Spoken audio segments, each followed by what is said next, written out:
Hello, this is Jimmy Mitchell, and we are back with another episode of the Libertarian Censored podcast, going over all the posts on Libertarian Censored subreddit. Let's get right into it. First, we have Trump administration veers from the rule of law and singling out Anthropic's latest models from Cato.org, posted by Jedi Porcupine. And yeah, personally, ultimately, it just goes to show you that laws are just words written down. Whatever matters is how they're actually enforced. Ultimately, the rule of law is simply going to be whatever the government wants to enforce at any given moment. And yeah, a lot of Redditors and blue pill people say, "Oh, Trump's going against the rule of law." Well, in reality, ultimately, the rule of law is whatever the government wants to justify at any moment. And Trump, as the president of the executive branch, is going to have a lot of power in deciding what constitutes the rule of law under his watch. And if you don't like it, there's nothing you can really do about it. Same with when Joe Biden was in there and you didn't like him, But ultimately, I don't think it really matters because, the president's pretty much a figurehead just first and foremost to keep people distracted.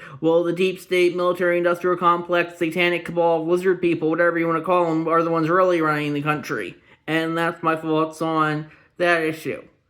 Next we have, posted by Historical Donut 6758, and that's it looks like a screenshot of a tweet from Libertarian Party of Sword County, Nebraska. Anyone who hates Musk for what he has done is similarly and undeniably driven by envy. There is no other logical explanation. That was them quote tweeting. Jack V. Lloyd tweeted, Elon Musk deserves to be a trillionaire. Zip2, PayPal, SpaceX, Tesla, Starlink, X, Twitter, Neuralink, the Boring Company, XAI. That's what making the world better for entrepreneurship looks like. And yeah, personally, I might not agree with Musk and everything, but I definitely think, you shouldn't be envious of other people for how much money they have. But since the left is it just goes to show you the left is very much built off at the envy of others, and that's personally not, I think, very. I mean, if you want to envy other people, you should be able to, but you should try and focus on improving yourself rather than envying others for the money that they have. And that's my thoughts on that issue. Next, we have so weird that news breaks of a new ceasefire agreement 30 minutes before the futures market opens from i.smartnews.com, posted by CowDog Curmudgeon. And that's the actual story is NASDAQ spikes 3%, oil slides in U.S.-Iran deal to open Strait of Hormuz. And personally, I don't really care that that they said there's a deal. They've said there's a deal like 50 times now. This one looks like it has a better chance of sticking. But ultimately, the government can always say there's a deal, but ultimately, I'm going to be skeptical until it actually passes. And even then, they might just go back to attacking Iran in a couple months anyway, just like they did the last time. The 12-day war last year was supposed to be the final strikes, the final solution to the Iran problem. Then this year is supposed to be this war. I'm sure it might be just be another war next year. Next we have GB. Body cam footage shows UK police trying to beat a man to death in the back of their van after a speech crime allegation, posted by Amogus Devilman, and that looks like, I guess, a video of that. And yeah, personally, I don't really care for that. But ultimately, if the government foot soldiers want to beat you to death for whatever reason, ultimately, there's nothing you can do about it since they have the legal monopoly on the use of force on their side. I personally don't think you should be beaten to death over a speech crime violation. I don't think speech crime should be a thing in the first place. But ultimately, the state can go after you for whatever reason it feels like, even if it's not something that they should be going after you for. And it just goes to show you that, ultimately, it's very much how those in positions of power and authority can abuse that, and oftentimes there's no means to hold them accountable. It's who watches the watchman. It's who laws the lawman. Ultimately, no one can go after the lawman since he's in the position of government authority, and that's why I think the libertarian position is you should try and avoid lawmen as much as possible unless you need them, because ultimately that they might come after you at any second, and there might be nothing you can do about it. Next we have J.D. Vance confirms Iran will get jaw-dropping sum under Trump deal. Iran will be paid billions, leaving it much stronger than before Trump's war. And parentheses, fiscal conservative action from NewRepublic.com, posted by Woke Boogeyman. And yeah, personally, I don't really care for that. But, ultimately, if the U.S. government doesn't want to shell out billions to Iran, ultimately the U.S. government can justify throwing money at whatever it feels like, and oftentimes there's nothing you can do about it. I personally don't think we should have gotten involved in the war in the first place, but I'm not the one in the position who can stop that, and because I'm just a peasant, and the state is ultimately going to justify whatever it wants to justify, and oftentimes the peasants can't do anything about it. You could make the argument, what about voting? But voting is simply just, tyranny of the majority and mob rule. You can't really vote yourself free, because the president and most elected officials are just figureheads first and foremost, because, they're not the ones really running the country. And, as I said earlier, it's really the deep state military industrial complex, satanic cabal, lizard people, whatever you want to call them. Next, we have Trump's lawyers insist there is no evidence of collusion or fraud in his settlement with myself from Reason.com, posted by Jedi Porcupine. And personally, I would be skeptical of that. But ultimately, if Trump's lawyers want to say that, they should be able to. And Trump hasn't been held accountable for pretty much anything he's done over the past 10 years. Why would they start now? Just saying, for pretty much every politician, politicians or elected officials are in a position where where they have when they have enough economic and social capital, you're not going to be held accountable for a lot of your misdeeds, and oftentimes there's nothing you can do about it. Next, we have, on this day in 1954, President Eisenhower added "Under God" to the Pledge of Allegiance from History.com, posted by Woke Boogeyman, and that's a cross post from the America subreddit.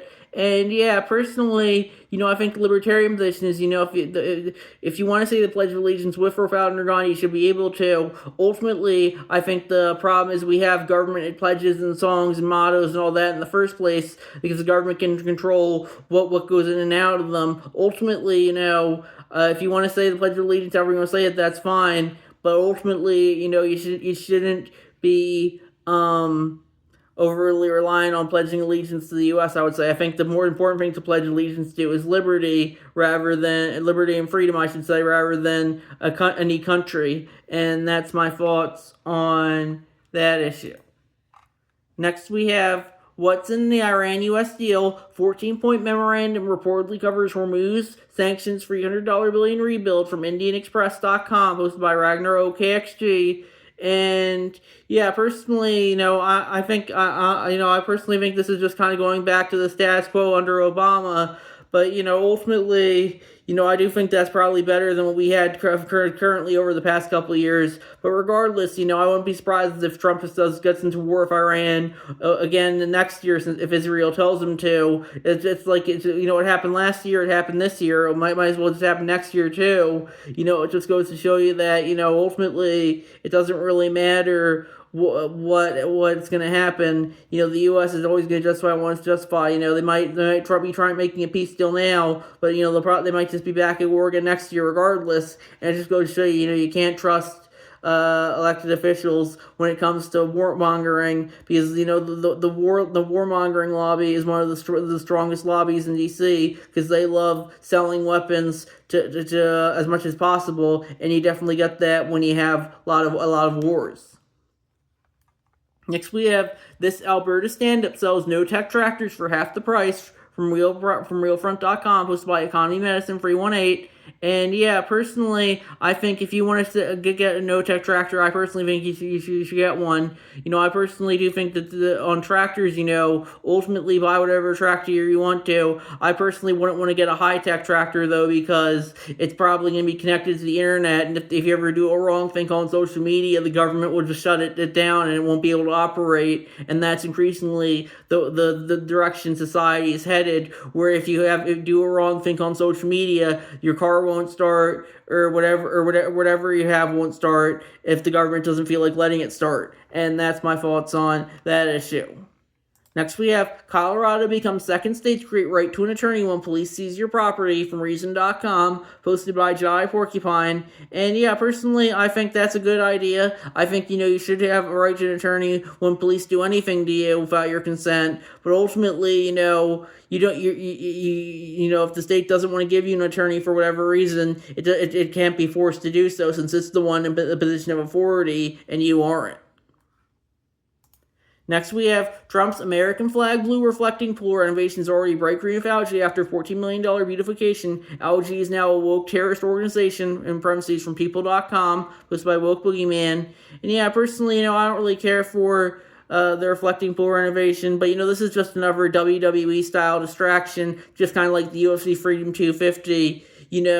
Trump and his predecessors are much more alike than the legacy media would have you believe. But they have to focus on this WWE shit to keep people divided. When in reality, they're both gonna bomb foreign countries like there's no tomorrow, and they're both gonna spend like there's no tomorrow. But Trump puts his name on the Kennedy Center, and that's the worst thing ever. And it just goes to show you can't just keep being distracted by stuff like this, especially if Trump. He's very much a master of distraction. I remember back before the U.S.-Iran war, they were trying to push that the U.S. was going to go to war with Greenland because Trump has an autistic hyperfixation on it, and that nothing really came of that. And it just goes to show you that Trump is very much an asset to the ruling class, and that he can be used for as many distractions as possible, and that's very much how Trump works. He's always going to create a distraction over what people should be really caring about.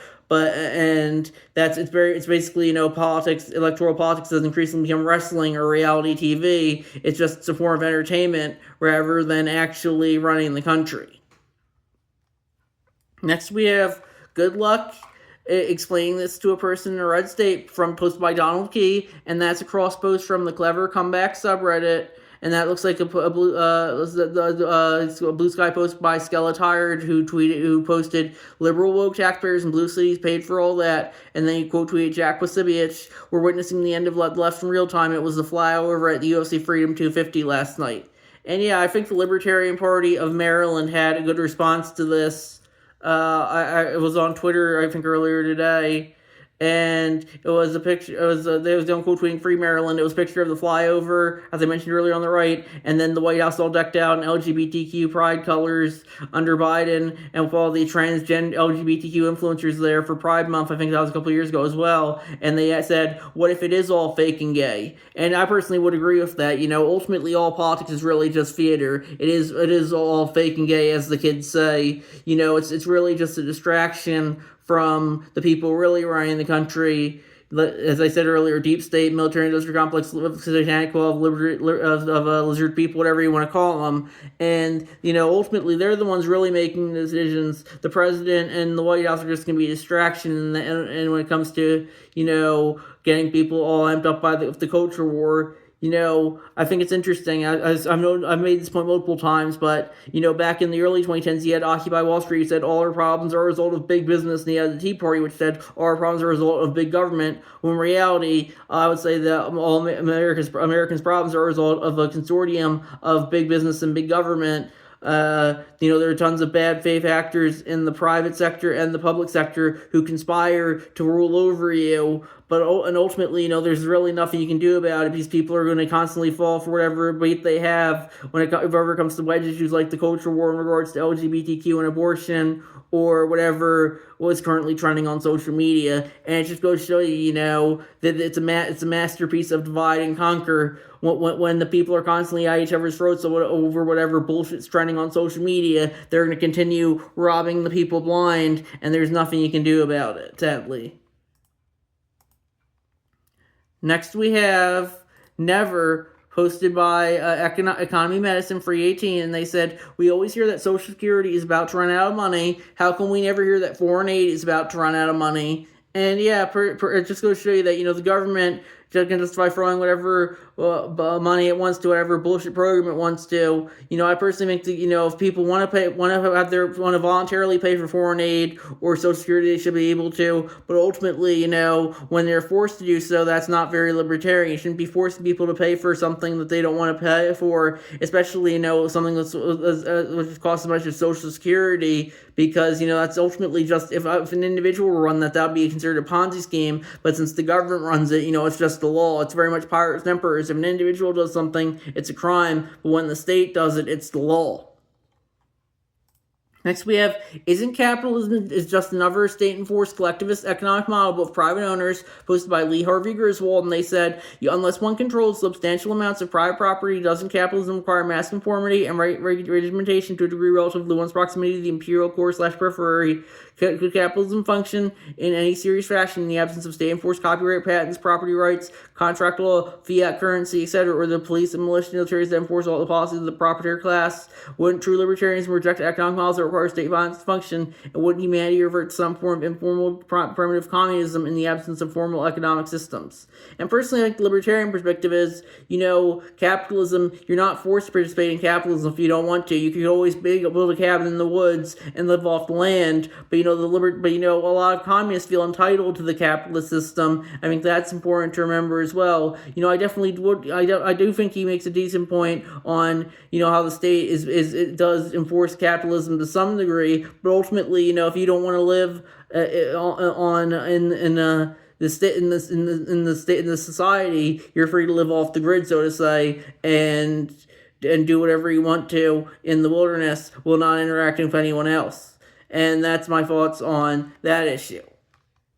And let's see if there's anything. And then I had a post to the Libertarian Party USA subreddit I wanted to share as well. I said, Libertarian perspectives on littering. This is another thing that people do that I personally don't care for, but ultimately it's kind of a victimless crime. I guess you could make the argument that it's a net violation against the environment, but that would require you to police any action against the environment that could be considered hurting it, which I personally don't think is very libertarian. And yeah, ultimately I don't think people should be littering, but ultimately if people want to justify littering, I personally don't think, you should be using the force of the state to stop them. If you want to pick up after their trash, I think you should be able to, but ultimately, it's ultimately whatever an individual wants to justify at any given moment, as long as they're not hurting anyone else. And, ultimately, if they want to justify hurting someone else, and they ultimately, there's nothing you can really do about that either, because that's ultimately free will. People are going to justify what they want to justify regardless of the system and government in place, and that's very much going to be true regardless of who's in power at any given moment. And that's my thoughts there. So I think we're going to wrap it up there. I'll see you guys in the next episode. Bye.